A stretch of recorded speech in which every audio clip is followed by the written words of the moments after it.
Hai teman-teman semua, balik lagi di PSBB Pembelajaran Seru bareng GSB.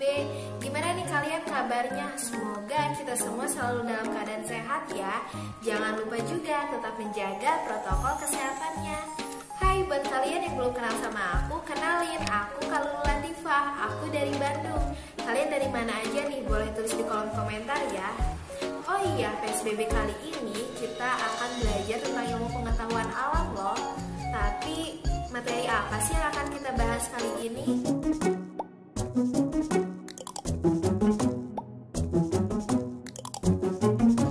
Yap, pada video kali ini kita akan membahas tentang sistem pernapasan pada manusia. Jadi yuk kita belajar bareng-bareng.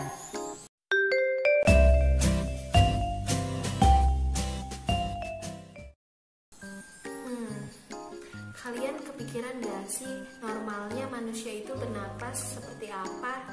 Dilansir dari hellosehat.com, normalnya manusia dewasa bernapas sebanyak 12 hingga 16 kali per menit dalam keadaan beristirahat atau kondisi tubuh tenang dan tidak dalam keadaan tekanan berlebih atau stres. Bernapas adalah proses menghirup udara yang mengandung oksigen dan mengeluarkan karbon dioksida dari paru-paru.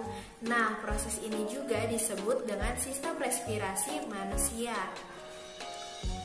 Dilansir dari American Lung Association, sistem pernapasan manusia berfungsi untuk menyediakan asupan oksigen secara konsisten agar seluruh fungsi tubuh dapat bekerja dengan baik. Yuk kita lanjut untuk mengenal organ-organ pernapasan pada manusia. Sistem pernapasan manusia tersusun atas hidung, faring, laring, trakea, bronkus, dan paru-paru. Nah, selanjutnya organ penyusun sistem pernapasan manusia tadi dapat kita kelompokkan berdasarkan struktur dan fungsinya nih teman-teman. Yuk kita bahas satu persatu. Secara struktural, sistem pernapasan manusia tersusun atas dua bagian utama. Yang pertama ada sistem pernapasan bagian atas yang terdiri dari hidung dan faring. Hidung merupakan organ pernapasan manusia yang berhubungan langsung dengan udara luar. Nah, pada organ ini dilengkapi juga dengan rambut hidung, selaput lendir, dan konka yang berfungsi untuk menyaring kotoran yang masuk bersama udara. Selanjutnya faring. Faring merupakan organ pernapasan manusia yang terletak di belakang rongga hidung hingga rongga mulut dan di atas laring. Faring ini berfungsi sebagai jalur masuknya udara dan makanan, ruang resonansi suara, serta tempat tonsil yang berpartisipasi pada reaksi kekebalan tubuh dalam melawan benda asing. Yang kedua, sistem pernapasan bagian bawah meliputi laring, trakea, bronkus, dan paru-paru. Laring merupakan organ pernapasan yang menghubungkan antara faring dan trakea.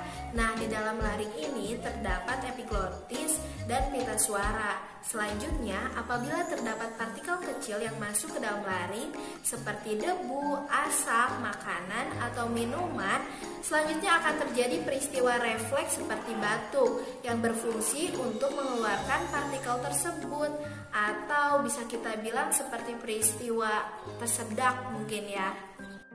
Trakea merupakan organ pernapasan yang menghubungkan antara laring dan bronkus. Trakea ini memiliki panjang kurang lebih 10 hingga 12 cm dan lebar 2 cm. Selanjutnya terdapat jaringan epitelium bersilia pada selaput lendir di dinding trakea yang berfungsi untuk menyaring benda-benda asing yang masuk pada saluran pernapasan. Bronkus merupakan percabangan dan terletak pada bagian paling dasar dari trakea yang masing-masing dari bronkus memasuki paru-paru kanan dan kiri. Struktur bronkus hampir sama seperti trakea, tapi lebih sempit sih. Bronkus juga tulang rawannya tidak teratur, tetapi berselang-seling dengan otot polos. Nah, bronkus ini di dalam paru-paru bercabang lagi teman-teman yang dinamakan dengan bronchiolus. Setiap ujung bronchiolus terdapat gelembung-gelembung kecil dan dinding tipis yang dinamakan dengan alveolus. Paru-paru merupakan organ pernapasan atau alat pernapasan yang paling utama. Paru-paru terbagi ke dalam dua. Yang pertama, paru-paru kanan atau pulmodexter yang terdiri dari 3 lobus, dan yang kedua ada paru-paru kiri atau pulmosinister yang terdiri dari 2 lobus. Paru-paru dibungkus oleh selaput rangkap 2 yang disebut dengan pleura yang berfungsi untuk melindungi paru-paru dari gesekan saat mengembang dan mengempis. Nah, di dalam paru-paru juga terdapat organ yang berperan dalam pertukaran antara gas oksigen dan karbon dioksida yang disebut dengan alveolus. Nah, teman-teman, gimana nih? Udah dungdeng gak tuh? Tapi tunggu dulu, dikit lagi kok.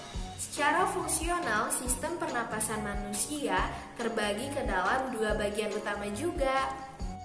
Yang pertama, ada zona penghubung, tersusun dari serangkaian rongga dan saluran yang terhubung baik di dalam maupun di luar paru-paru, terdiri dari hidung, faring, laring, trakea, bronkus, dan bronchiolus. Fungsi dari bagian penghubung ini yaitu menyaring, menghangatkan, dan melembabkan udara, serta menyalurkan udara menuju paru-paru. Yang kedua, zona respirasi tersusun atas jaringan dalam paru-paru yang berperan dalam pertukaran gas antara oksigen dan karbon dioksida yang disebut dengan alveolus. Nah, itu dia teman-teman materi kita kali ini. Gimana udah mulai bikin huru-hara di otak kita belum? Gak apa-apa. Aku yakin kita pasti bisa kok. Yang penting tetap semangat, rajin latihan, membaca, mengulang kembali pelajaran baik saat ini maupun sebelumnya. Dan jangan lupa juga selalu berdoa. Sampai jumpa di video selanjutnya. Dadah!